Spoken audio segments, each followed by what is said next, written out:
Hansi Flick terima kekalahan Barcelona. Lamine Yamal ukir catatan spesial saat Barcelona kalah dari AS Monaco. Save David Raya jadi yang terbaik yang pernah Arteta lihat di sepanjang karirnya. Yuk langsung saja kita simak berita menarik Spasi Football Tonight edisi kali ini, gengs. Check it out!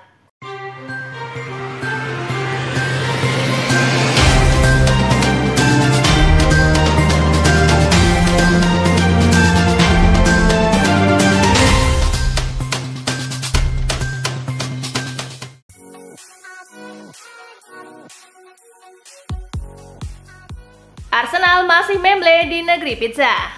Arsenal cuma membawa pulang tanpa gol dan kemenangan dalam lawatannya ke markas Atlanta. Lagi-lagi negeri pizza tidak bersahabat dengan The Gunners. Mereka gagal bikin gol dari 4 lawan terakhirnya. Sebelumnya ini mereka kalah 0-1 dari AS Roma, 0-4 dari AC Milan, dan 0-2 dari Napoli.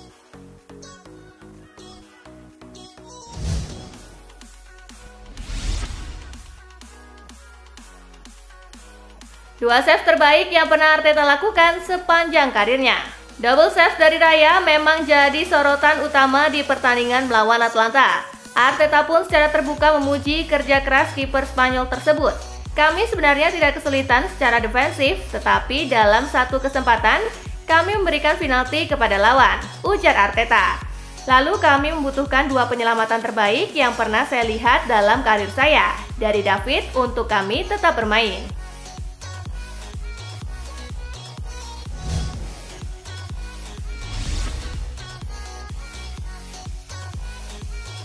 Retegui jelaskan situasi kegagalannya di penalti. Striker Atlanta Matteo Retegui sangat menyesal gagal merobek gawang Arsenal. Eksekusi penaltinya dan bola rebound ditepis David Raya. Saya tidak melihat kiper itu bangkit kembali. Saya terlambat melihatnya, kata Retegui kepada Sky Sport Italia. Itu penyelamatan penalti yang hebat, tetapi saya salah saat rebound. Saya tidak melihat seberapa cepat dia bangkit kembali.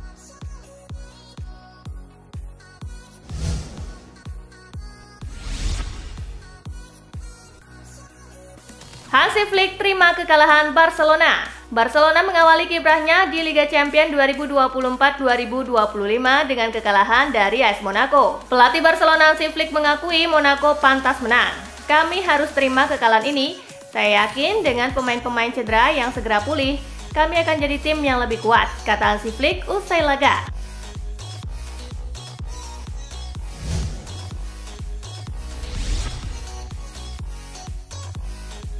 Hansi Flick akui kartu merah ubah pertandingan.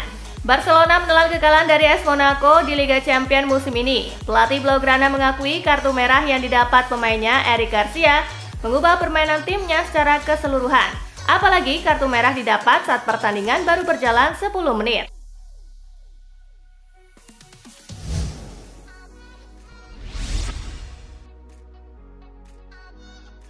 Lamine Yamal ukir catatan spesial saat Barcelona kalah dari AS Monaco. Barcelona harus mengakui keunggulan AS Monaco di Liga Champions musim ini. Meski timnya kalah, Lamine Yamal menorehkan catatan spesial dalam pertandingan ini. Ia masuk dalam jajaran pencetak gol termuda di Liga Champions. Yamal membobol gawang Monaco pada usia 17 tahun dan 68 hari. Namun Yamal masih kalah dari rekan setimnya Ansu Fati. Saat ini Fati tercatat sebagai pencetak gol termuda di Liga Champions saat menginjak usia 17 tahun dan 40 hari.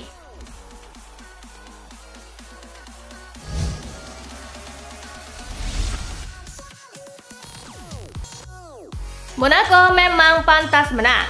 Pelatih AS Monaco Adi Hutter gembira bukan main usai mengalahkan Barcelona. Kemenangan ini pantas didapat karena timnya main fantastis. Hasil yang menggembirakan untuk Monaco mengingat mereka bisa menang di laga comeback. Setelah 6 tahun absen di Liga Champions, para pemain dan fans merayakannya dengan penuh sukacita.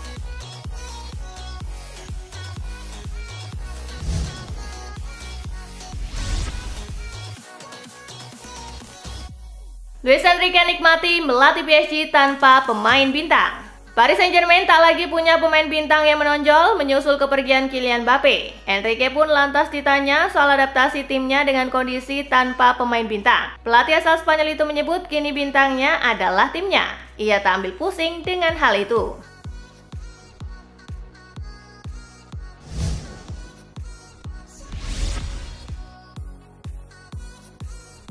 Courtois dukung Rodri soal ancaman mogok pemain. Kiper Real Madrid Thibaut Courtois mendukung pernyataan gelandang Manchester City Rodri soal ancaman mogok pemain. Ini menyusul makin padatnya jadwal pertandingan. Kiper asal Belgia itu menilai pertandingan yang terlalu banyak akan merugikan pemain.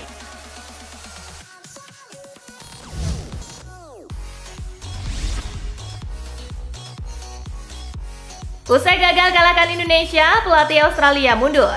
Graham Arnold memilih mundur dari kursi pelatih timnas Australia.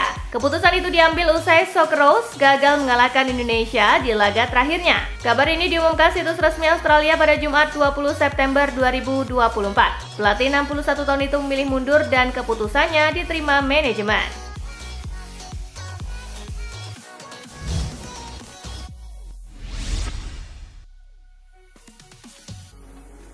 Hansi Flick ambil sisi positif kekalahan Barcelona dari Monaco. Barcelona di luar dugaan takluk saat melawat ke markas Monaco. Hansi Flick mengatakan bahwa ia tidak khawatir dengan performa Barcelona terlepas dari kekalahan dari AS Monaco pada laga pembuka Liga Champions. Flick yang telah membawa Barcelona meraih 5 kemenangan beruntun di La Liga Spanyol tetap bersikap positif setelah kekalahan pertamanya sebagai pelatih dan mendorong para pemainnya untuk menatap laga-laga berikutnya.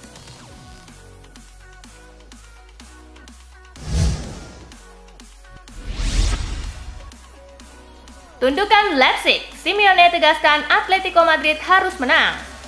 Diego Simeone mengatakan format baru UCL membuat timnya Atletico Madrid harus menang di pertandingan pembuka setelah sundulan kepala Jose Maria Gimenez di menit ke-90 menghadiahi mereka kemenangan dramatis 2-1 atas RB Leipzig. Dengan format ini artinya kamu harus menang. Hasil imbang hari ini tidak akan banyak berarti bagi kami. Format ini artinya Anda harus berusaha menang dan jika tidak bisa Anda harus mendapatkan sesuatu, ujar Simeone.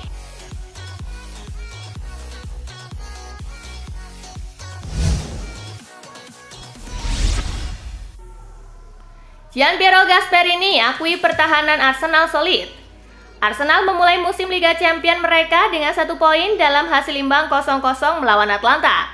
Atlanta mendominasi penguasaan bola dan menciptakan banyak tekanan. Namun kiper David Raya tampil luar biasa dan menjadi bintang di laga ini. Meski The Gunners tampil kurang tajam dalam menyerang, mereka menunjukkan pertahanan yang kokoh, sebuah aspek yang dipuji oleh pelatih Ladea, Gianpiero Gasperini.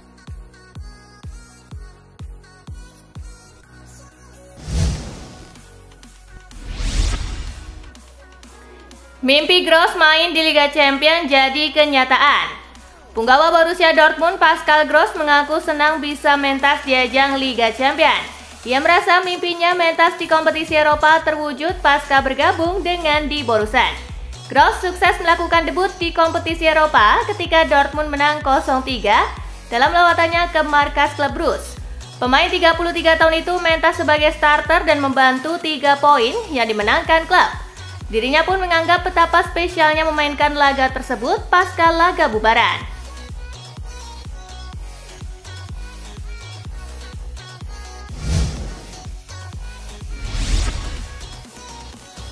Gara-gara backheel, Matteo Darmian dirujak netizen dan Inzaghi. Matteo Darmian membuat seluruh penggemar Inter Milan marah setelah dia memilih melakukan backheel saat berada di depan gawang Manchester City. Sang pelatih sempat tertangkap kamera tengah mengumpat dari pinggir lapangan dan tampak kecewa dengan keputusan yang diambil anak asuhnya tersebut.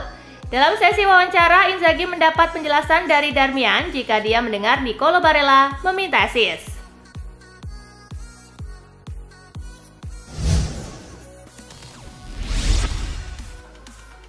Cederanya tidak serius, Mike Maignan bisa main di Derby della Madonnina. AC Milan bisa bernafas lega setelah menerima kabar tentang Mike Maignan yang digantikan selama pertandingan Liga Champions melawan Liverpool. Maignan mengalami memar di lututnya, namun cederanya tidak terlalu serius. Kondisi Maignan akan dipantau lagi selama beberapa hari ke depan dan bahkan dia diprediksi akan kembali starting line up untuk pertandingan Derby della Madonnina akhir pekan ini melawan Inter Milan.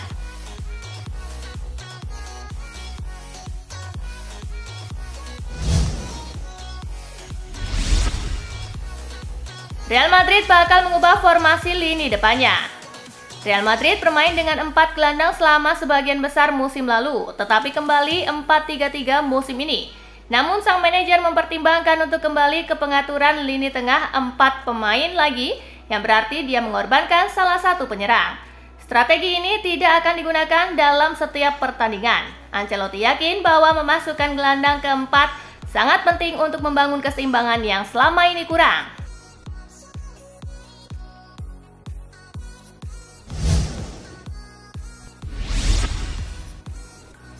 Erik ten Hag bicara soal peluang comeback Rasmus Højlund.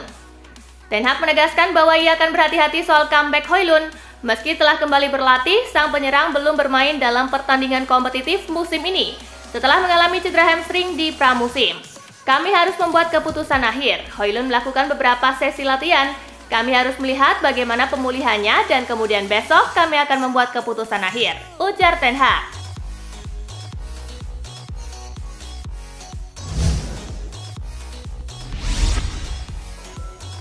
Terungkap, inilah besar gaji yang ditawarkan Bayern untuk pujuk Jonathan Tah. Bayern Munich sempat diklaim berhasil mencapai kesepakatan pribadi dengan bek andalan timnas Jerman milik Bayer Leverkusen, Jonathan Tah. Christian Volk mengungkapkan bahwa tawaran Bayern yang disepakati oleh Tah, yakni bonus sebesar 3 juta euro dan upah tahunan sebesar 9 juta euro atau setara dengan 152 miliar rupiah, akan tetapi sayangnya kesepakatan tersebut harus kandas karena Bayer Leverkusen bersikeras untuk mempertahankan Tah.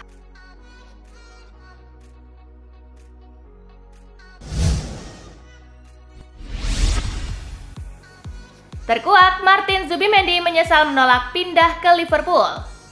Ada kabar terbaru perihal masa depan Martin Zubimendi. Bintang Real Sociedad ini dikabarkan menyesali keputusannya untuk menolak kepindahan ke Liverpool di musim panas dan meminta The Reds untuk melakukan pendekatan transfer baru.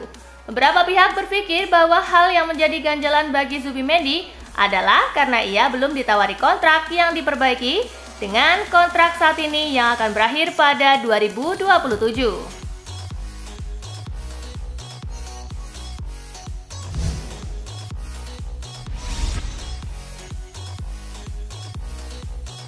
Nah, itulah berita sepak bola terupdate dalam segmen Spasi Tonight kali ini, gengs. Simak terus ya berita-berita menarik dan terupdate dari Kakak Spasi, tentunya di Spasi Football News dan Spasi Tonight. See you!